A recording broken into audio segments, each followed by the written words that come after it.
ऐसे और किस्सों के लिए ख्यालों की किताब यूट्यूब चैनल को सब्सक्राइब करें और फेसबुक पेज को फॉलो करें। जब सत्यभामा को हुआ अपने रूप का घमंड तो श्री कृष्ण ने दी इस तरह सीख। श्री कृष्ण भगवान द्वारका में रानी सत्यभामा के साथ सिंहासन पर विराजमान थे। निकट ही गरुड़ और सुदर्शन चक्र भी बैठे हुए थे। तीनों के चेहरे पर दिव्य तेज झलक रहा था। बातों ही बातों में रानी सत्यभामा ने श्री कृष्ण से पूछा कि हे प्रभु, आपने त्रेतायुग में राम के रूप में अवतार लिया था। सीता आपकी पत्नी थी, क्या वे मुझसे भी ज्यादा सुंदर थी? द्वारकाधीश समझ गए कि सत्यभामा को अपने रूप का अभिमान हो गया है। तभी गरुड़ ने कहा कि भगवान, क्या दुनिया में मुझसे भी ज्यादा तेज गति से कोई उड़ सकता है? इधर सुदर्शन चक्र से भी रहा नहीं गया और वे भी कह उठे कि भगवान, मैंने बड़े बड़े युद्धों में आपको विजयश्री दिलवाई है, क्या संसार में मुझसे भी शक्तिशाली कोई है?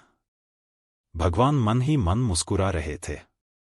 वे जान रहे थे कि उनके इन तीनों भक्तों को अहंकार हो गया है और इनका अहंकार नष्ट करने का समय आ गया है। ऐसा सोचकर उन्होंने गरुड़ से कहा कि हे गरुड़, तुम हनुमान के पास जाओ और कहना कि भगवान राम माता सीता के साथ उनकी प्रतीक्षा कर रहे हैं। गरुड़ भगवान की आज्ञा लेकर हनुमान को लाने चले गए। इधर श्री कृष्ण ने सत्यभामा से कहा कि देवी, आप सीता के रूप में तैयार हो जाएं और स्वयं द्वारकाधीश ने राम का रूप धारण कर लिया। मधुसूदन ने सुदर्शन चक्र को आज्ञा देते हुए कहा कि तुम महल के प्रवेश द्वार पर पहरा दो और ध्यान रहे कि मेरी आज्ञा के बिना महल में कोई प्रवेश न करे। भगवान की आज्ञा पाकर चक्र महल के प्रवेश द्वार पर तैनात हो गए। गरुड़ ने हनुमान के पास पहुंचकर कहा कि हे वानरश्रेष्ठ, भगवान राम माता सीता के साथ द्वारका में आपसे मिलने के लिए प्रतीक्षा कर रहे हैं। आप मेरे साथ चलें, मैं आपको अपनी पीठ पर बैठाकर शीघ्र ही वहां ले जाऊंगा। हनुमान ने विनयपूर्वक गरुड़ से कहा, आप चलिए, मैं आता हूं। गरुड़ ने सोचा, पता नहीं यह बूढ़ा वानर कब पहुंचेगा।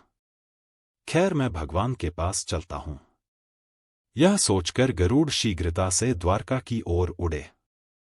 पर यह क्या? महल में पहुंचकर गरुड़ देखते हैं कि हनुमान तो उनसे पहले ही महल में प्रभु के सामने बैठे हैं। गरुड़ का सिर लज्जा से झुक गया।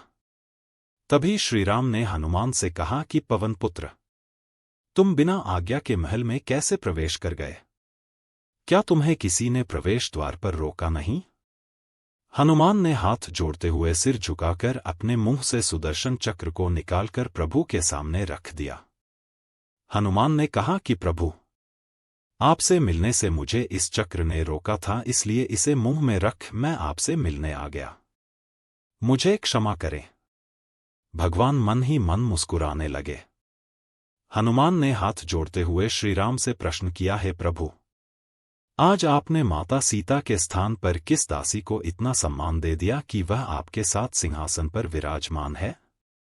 अब रानी सत्यभामा का अहंकार भंग होने की बारी थी। उन्हें सुंदरता का अहंकार था जो पल भर में चूर हो गया था।